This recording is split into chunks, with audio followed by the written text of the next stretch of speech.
لیکن پھر اللہ تعالیٰ معاف کرے ان پر زوال آیا، اور کچھ کا تو آخری وقت اللہ اپنی پناہ میں رکھے بدحالی میں، پریشانی میں، تکلیف میں، دکھ میں گزرا۔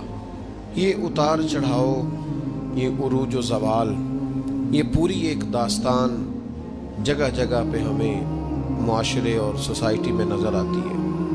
جب اللہ تعالیٰ بڑی وسعت دے اور اس کے بعد انسان کو زوال دیکھنا پڑے تو وہ وقت بڑا تکلیف والا ہوتا ہے۔ وہ دن لمبے ہو جاتے ہیں، وہ راتیں ختم نہیں ہوتی۔ اس وقت انسان کو تھوڑی سی دھوپ بھی زیادہ چبھتی ہوئی محسوس ہوتی ہے۔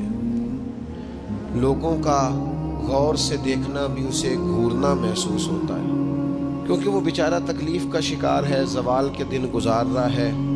کوئی کسی اور طرف بھی اشارہ کرے تو اسے محسوس ہوتا ہے کہ انگلیاں میری جانب اٹھ رہی ہیں، تو انسان تکلیف محسوس کرتا ہے۔ نبی کریم صلی اللہ تعالی علیہ وسلم نے اللہ کی بارگاہ میں دعا مانگی ہے تعلیم امت کے لیے۔ حضور نے دعا مانگی، اے اللہ نعمت کے زوال سے بچا کے رکھنا، زوال نعمت سے بچا۔ زوال نعمت صرف یہ نہیں ہوتا کہ پیسے چلے جائیں، یہ بھی زوال نعمت ہے کہ انسان تہجد پڑھتا تھا اور اب 5 نمازوں کی بھی توفیق حاصل نہیں۔ یہ بھی زوال نعمت ہے کہ مکمل اسے قرآن مجید یاد تھا، اب ایک رکوع بھی پڑھ نہیں پاتا۔ یہ بھی زوال نعمت ہے کہ اس کی زبان پر شکر رہتا تھا اور شکوہ شروع ہو گیا۔ یہ بھی زوال نعمت ہے کہ اس کے دل کے اندر ہمیشہ صبر کے جذبے موجزن رہتے تھے، لیکن اب بے چینی، بے قراری، اضطراب اور جلد بازی آ گئی۔ حضور علیہ السلام نے دعا فرمائی ہے اللہ زوال نعمت سے بچا، اور رب کریم نے بھی قرآن حکیم میں جو ارشاد فرمایا نا، فرمایا وَاشْكُرُوا لِي وَلَا تَكْفُرُونَ، میرا شکر ادا کرنا، کفر نہ کرنا، کفران نعمت نہ کرنا، شکر کرنا۔ نعمت انسان کو ملتی ہے، لیکن کچھ لوگ اس نعمت کے بارے میں فتنے اور آزمائش کا شکار ہو جاتے ہیں۔ بڑا بڑا عروج لوگوں کو ملا، لیکن وہ سنبھال نہیں پائے اپنا عروج، اس کا دفاع نہیں کر پائے، اس سے کوئی کام نہیں لے سکے۔ اللہ تعالیٰ نے جو بلندی عطا فرمائی تھی، اس بلندی اور اس بڑی گہری چھاؤں میں لوگوں کو نفع نہیں دے سکے۔ قرآن مجید نے عروج و زوال کی جو داستان بیان کی ہے، اس میں ایک داستان بنی اسرائیل کی بھی ہے۔ قرآن مجید فرقان حمید کو آپ دیکھیے، یا بنی اسرائیل اذکروا نعمتی التی انعمت علیکم وانی فضلتکم علی العالمین۔ اے یعقوب علیہ السلام کی اولاد، میرا وہ احسان یاد کرو، میری وہ نعمتیں یاد کرو جو میں نے تم پر کی تھی، وانی فضلتکم علی العالمین، اور میں نے تمہیں جہان والوں پر فضیلت عطا فرمائی۔ ایک یہ دور ہے، من و سلوہ اتر رہا ہے، دریا رستہ چھوڑ رہا ہے، حضرت موسیٰ کلیم علیہ السلام کی انہیں سایہ شفقت اور رحمت حاصل ہے، ایک یہ وقت ہے، لیکن کیا کیا انہوں نے؟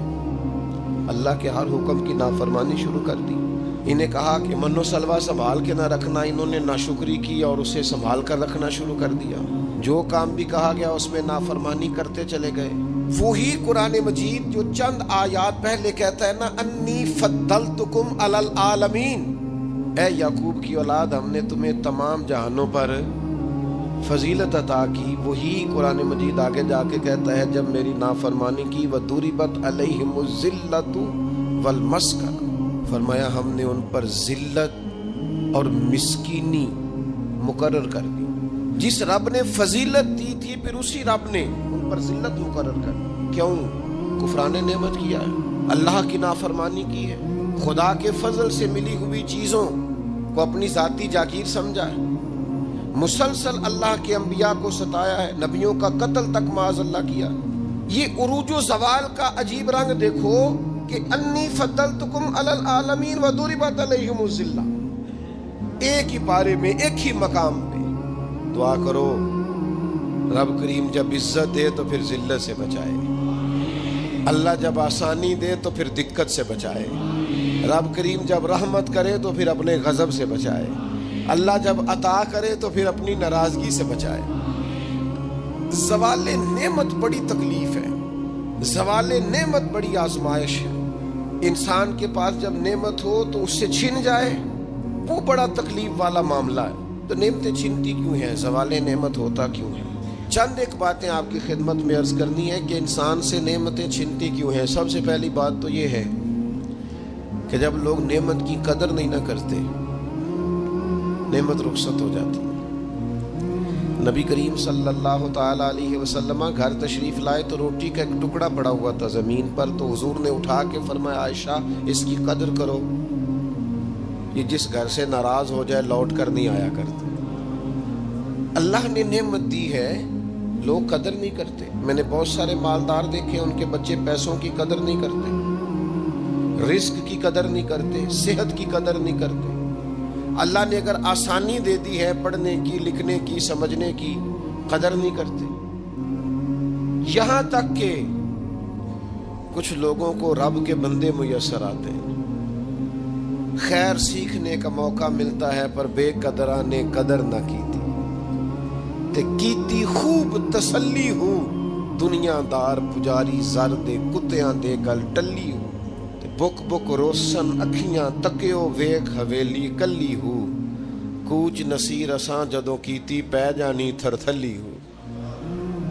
نا قدری یہ بھی زوال کا باعث بنتی ہے۔ اللہ نے نعمت دی ہے، اس کی قدر کرو، صحت کی قدر کرو، آواز کی قدر کرو، ہمت ہے تو اس کی قدر کرو۔ نعمت کی قدر نہیں کرتے لوگ۔ پیسے سے پیار کرنا اور ہے، اللہ کے دیے ہوئے رزق کی قدر کرنا یہ اور ہے۔ ہم نا قدرے ہو جاتے، بہت ساری چیزیں ہماری بغیر محنت کے ہمیں ملی بھی ہوتی ہیں تو ہم اس کا احساس نہیں کرتے۔ کبھی اس جگہ کھڑے ہو کے سوچو جہاں وہ شخص کھڑا ہے جس کے پاس وہ نعمت موجود نہیں ہے۔ میں گاڑی میں سفر کر رہا تھا، بچہ میرے ساتھ گاڑی چلا رہا تھا، تو دو چار دیہاتی لوگ گاڑی کے آگے وہ سڑک پہ کھڑے تھے، تو سمجھ نہیں آ رہی تھی کہ یہ آگے کی طرف جانا چاہ رہے ہیں کہ پیچھے کی طرف آنا چاہ رہے ہیں۔ تو اس بچے نے سخت لفظ کہے کہ یار حد ہو گئی ہے، لوگوں کو سڑک کراس کرنے کی بھی عقل نہیں۔ میں نے کہا پتر یہ مقام شکر تھا، میں نے بسوں پہ سفر کیا ہے، مجھے اس کی تکلیف کا پتہ ہے۔ آپ کے نیچے گاڑی ہے اور آپ کو صرف 2 منٹ رکنا ہے کہ یہ گزر جائیں اور آپ اسی پر ہی پریشان ہیں۔ آپ ان کو گزر جانے دیں، آپ بریک لگا لیں، یہ آگے جائیں یا پیچھے جائیں، ٹائم دیں، قدر کریں۔ اگر اللہ نے نعمت دی ہے اسے ذاتی حق نہ سمجھیں۔ ایک تو نا قدری زوال نعمت کا باعث بنتی ہے، پھر نا شکری، جب لوگ شکر نہیں نہ کرتے پھر نعمتیں چلی جاتی ہیں۔ لَإِن شَكَرْتُمْ لَأَزِيدَنَّكُمْ، اگر تم شکر کرو گے تو میں نعمتوں میں اضافہ کر دوں گا۔ اور رب فرماتا ہے وَلَئِن كَفَرْتُمْ إِنَّ عَذَابِي لَشَدِيدٌ، اگر تم نے کفران نعمت کیا تو میرا عذاب بھی بڑا سخت ہے۔ تو اس عذاب کا ایک معنی یہ بھی علماء نے کیا ہے کہ وہ نعمت تم سے چلی جائے گی اگر شکر نہیں کرو۔ کفران نعمت کرو گے، ناشکری کرو گے، وہ نعمت رخصت ہو جائے گی۔ بہت سارے لوگ ہیں قدر ہی نہیں کرتے۔ جہاں بھی آپ ہیں، جس مقام پر بھی ہیں، جہاں بھی ہیں، آپ کا سینہ ہر وقت چوڑا ہونا چاہیے۔ میں اپنے دوستوں کو سمجھانے کے لیے کہا کرتا ہوں کہ میں ناز سے کہتا ہوں جس طرح کے استاد مجھے ملے ہیں دنیا میں کسی کو نہیں ملے، اور جس طرح کے ماں باپ مجھے ملے ہیں میرا خیال ہے شاید کسی کو نہ ملے ہوں، اور پھر اس کے بعد جس طرح کے دوست، شاگرد، مرید، پیار کرنے والے، کہ دیکھو نا دوستوں کو جگہ نہیں ملی، کھڑے ہیں یہاں پہ۔ تو میں پھر کبھی کبھی ناز سے کہا کرتا ہوں خدا جانے بلندی ہے کہ پستی، پر جہاں میں ہوں وہاں کوئی نہیں ہے۔ آپ جہاں ہیں، جس مقام پر ہیں، آپ کی طبیعت شکر کے اندر ڈھلی ہوئی ہو۔ ایک ہمارے ہاں بچہ پڑھا کرتا تھا تو اچھے کھاتے پیتے گھر کا تھا، تو ہر وقت کی لڑائی، فلانی چیز نہیں ملی، فلانی چیز نہیں ملی، ہر وقت کا رٹا۔ تو مدرسے میں بچے کام لگے ہوئے تھے، تو ہماری مسجد کی نا چھوٹی مسجد کی کھڑکیوں سے مدرسہ نظر آتا ہے۔ میں نے اسے کہا پتر وہ دیکھ ذرا کیا ہونے لگا ہے۔ تو مزدور نے پونا کھولا، دوپہر کا ٹائم تھا، پھر اس نے ہاتھ دھوئے، پونا کھولا، پانی رکھا، پھر وہ چھوٹا سا توڑا تھا سیمٹ والا وہ بچھا کے اس پر وہ بیٹھ گیا۔ پھر اس نے جب وہ کھولا نا پونا، تو اس میں سے جو روٹی تھی وہ کافی ساری، اچار وغیرہ، سالن، وہ کچھ پونے کو بھی لگ گیا تھا۔ پھر اس نے جس شوق سے بسم اللہ پڑھی ہے نا، اور جس مزے سے روٹی کھائی ہے نا اس نے، اور پھر اسے اس کے تلفظ نہیں ٹھیک ہوگا، پر لفظ تاثیر سے بنتے ہیں، تلفظ سے نہیں۔ ہو سکتا ہے اسے سیکھنے کی ضرورت ہو، لیکن اس نے جب وہ کھا کے ہاتھ اٹھائے نا، اور کپڑے سارے مزدوری سے بھرے ہوئے، اور جس ذوق سے اس نے آسمان کی طرف دیکھا، میں نے کہا پتر اس کو رزق کھانا کہتے ہیں اور اس کو شکر کرنا کہتے ہیں۔ یہ لائن لگی ہوئی ہے کھانے پینے والی چیزوں کی، اور میں نہیں کھانی تو میں نہیں کھانی، تو یہ میری پسند کی نہیں ہے، تو یہ میرے ابا جی کہا کرتے تھے بھوک لگی ہوئے تے ہر شے دا سواد ہے، تے نہ لگی ہوئے تے بڑے نخرے نے، نہ قدری اور نہ شکری، یہ زوال نعمت کا باعث بنتی۔ کبھی نہ شکری نہ کرے، جو چیز ہے اس پر خدا کا ڈھیروں ڈھیر شکر ادا کرے، اور ہر حال میں شکر ادا کرے، کہے مالک نے جو مجھے دیا ہے کرم ہی ہو گیا، جو اللہ نے مجھے عطا کی ہے اس پر اس کی رحمت ہو گئی، فضل ہو گیا۔ حضور علیہ السلام نے فرمایا 70,000 لوگ ہوں گے جنہیں رب حساب کے بغیر جنت عطا کر دے۔ فرشتے بھی حیران ہو کے پوچھیں گے وہ تم کون ہو، کوئی حساب کتاب ہی نہیں ہوا؟ وہ کہیں گے ہم وہ ہیں جو ہر حال میں اپنے رب کا شکر ادا کرتے۔ وجود ڈھلے، میں اپنے دوستوں سے کبھی کبھی کہتا ہوں میرا نا وجود ڈھلتا ہے۔ کبھی آپ نے موم بتی دیکھی ہے؟ اس کا وجود ڈھلتا ہے۔ تو ایک درویش نے کہا ہے وہ اس لیے ڈھلتا ہے کہ وہ سمجھتی ہے میرے اوپر روشنی ہے، اس روشنی کی وجہ سے وہ ڈھلتی جاتی ہے، وہ نعمت بڑی ہے، میرے اوپر نور ہے، لہذا وہ شکر میں ساری ڈھل جاتی ہے، ملیا میٹ ہو جاتی ہے۔ تو میں بھی کبھی کبھی دوستوں سے کہتا ہوں یار میرا وجود ڈھلتا ہے خدا کے شکر میں۔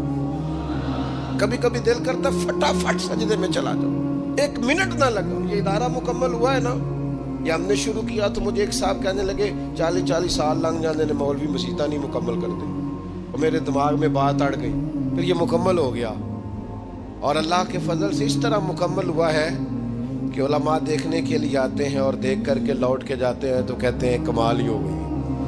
تو میں کہتا ہوں خدا جانے بلندی ہے کہ پستی، پر جہاں میں ہوں وہاں شکر کریں، زندگی میں شکر کا مزاج پیدا کریں، شکر کی، اور ہر حال میں کریں۔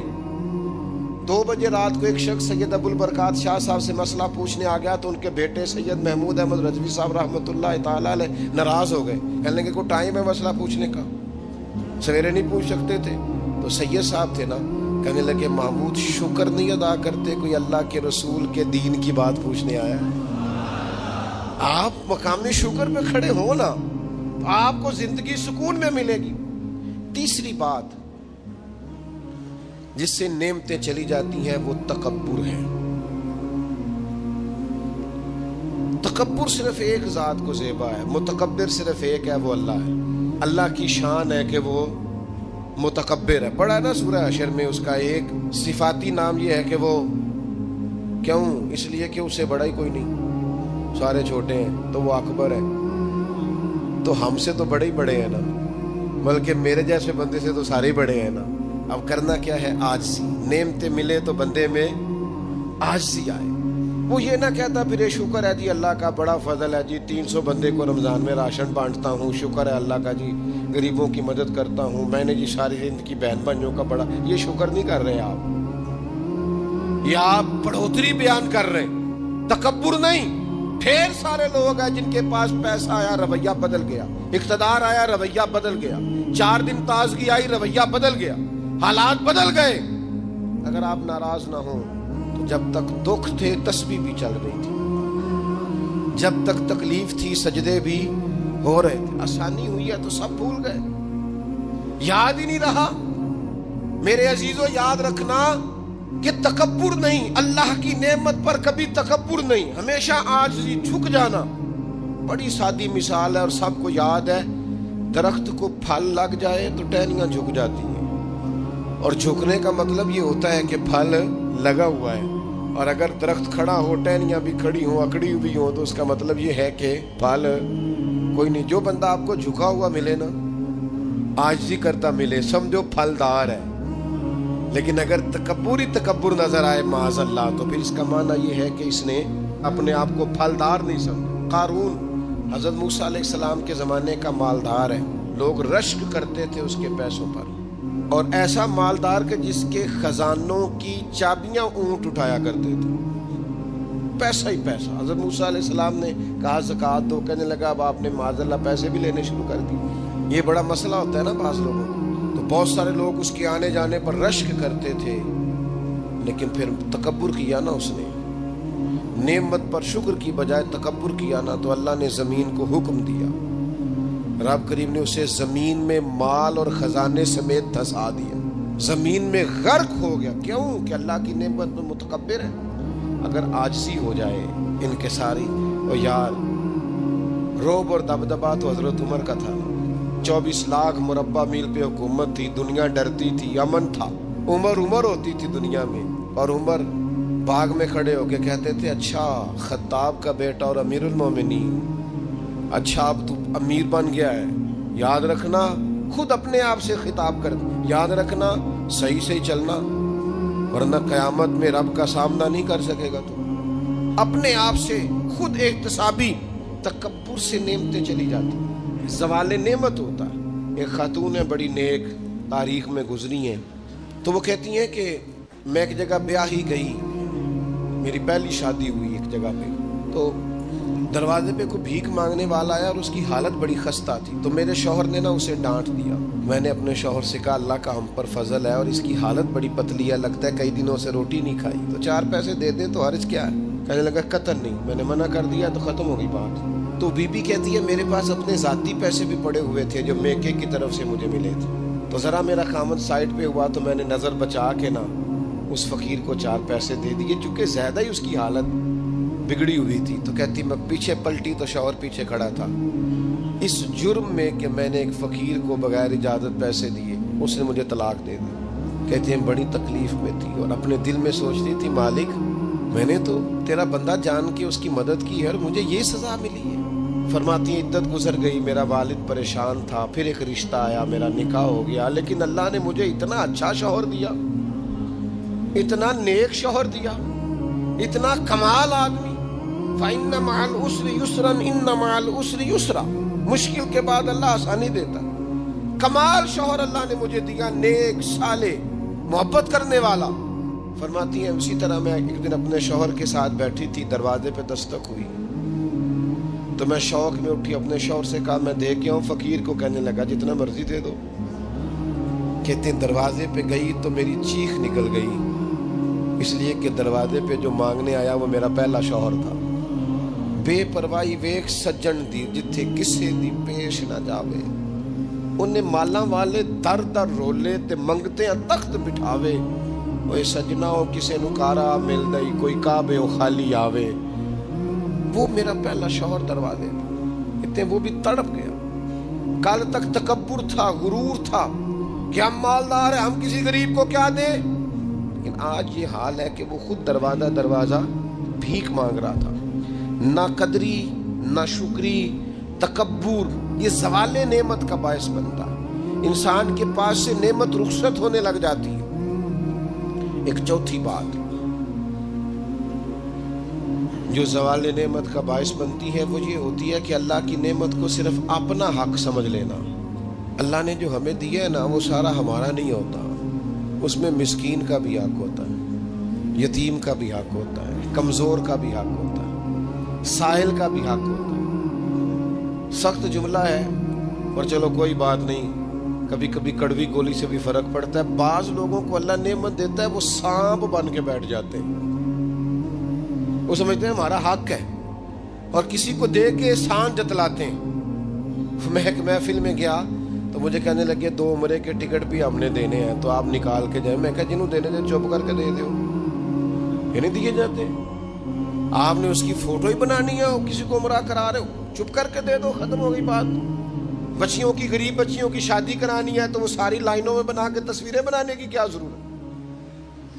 آپ سانپ بن کر نہ بیٹھیں۔ اللہ نے جو نعمت دی ہے، اور مشکات میں حدیث ہے حضور علیہ السلام نے فرمایا رب تمہیں جو رزق دیتا ہے تمہارے ضعیف اور کمزور لوگوں کی برکت سے عطا کرتا ہے، تو ان کی برکت سے تو تمہیں مل رہا ہے، اور تم تکبر کرتے جا رہے ہو، غرور کر رہے ہو، اور تم کہتے ہو نہیں یہ میرا حق تھا۔ حق نہیں تھا بھائی، خدا نے اپنے فضل سے عطا کیا۔ اچھا پھر کچھ بندے بھول ہی جاتے ہیں، گاؤں سے آ کر پڑھنے والے بھول ہی گئے کہ کس کی ماں نے کتنا زیور بیچا تھا، وہ جدی پشتی امیر بن جاتے ہیں۔ وہ کہتے ہو نہیں جی اللہ دا فضل ہے جی، دادا جی دی بھی بڑی گل سی۔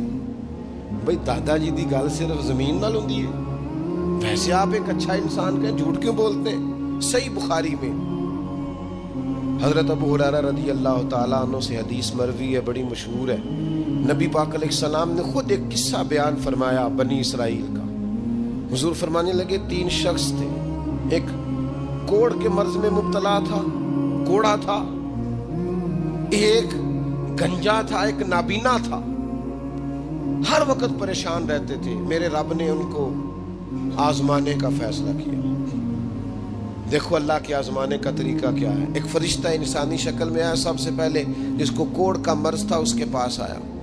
حضور سید عالم صلی اللہ تعالیٰ علیہ وسلم بیان فرماتے ہیں، اس نے آ کے اس سے کہا کیا چاہتے ہو؟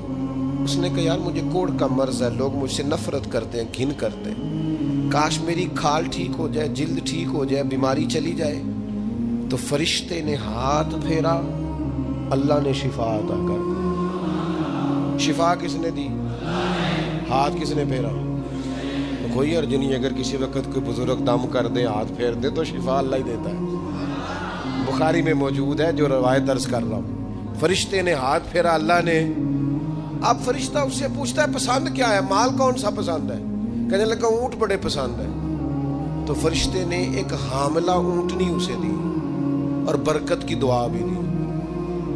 اب فرشتہ آیا گنجے کے پاس، جناب کیا چاہتے ہیں؟ اس نے کہا میں گنجا ہوں، سر پہ بال نہیں ہے، اس کی وجہ سے چہرے پہ کوئی حسن بھی نہیں ہے، لوگ گھن کرتے ہیں، کبھی میرے بال آ جائے نا۔